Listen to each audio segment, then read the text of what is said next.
the ultimate fire is death itself. Of course. So to have grown capable of walking close to that fire, to be able to step into that, which is the last possible crucible, with this level of equanimity is disorientation, qua disorientation. And apprehending and appreciating your mortality is to keep the finite and the transcendent bound together. Because if you only have the finite, you don't have the transcendent ability. You're just an animal. You're just subject to death, but you have no awareness of mortality.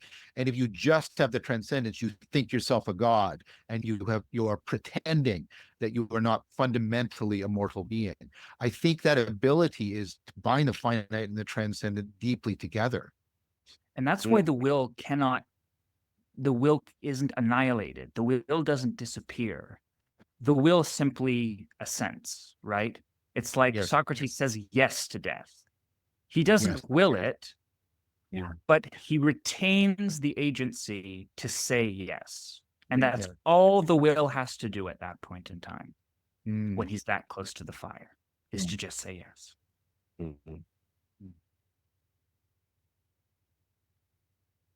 I'm present to something that really struck me. By the way, John, thanks for that Rosen book and your commentary around that thing. I feel like reading that just it cleaned something up without really considering what was being cleaned, because it was sore after reading it. He takes on Heidegger, but he takes on Heidegger from a profound respect and knowledge and understanding of Heidegger. It's the best critique of Heidegger and Wittgenstein I've seen. And the way he weaves that into an analysis of the philosophical generation of nihilism as distinct from the experience of meaninglessness, I think it's profound. It's a profound book. I didn't realize how much I Plato into Heidegger, right? Yeah, exactly.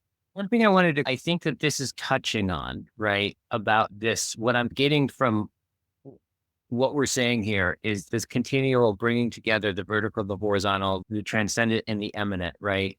That they're mutually penetrating all the way up and all the way down. They're not in other like opposed. Okay, and after he gets done breaking down Heidegger, he goes into talking about the good, and he said something about.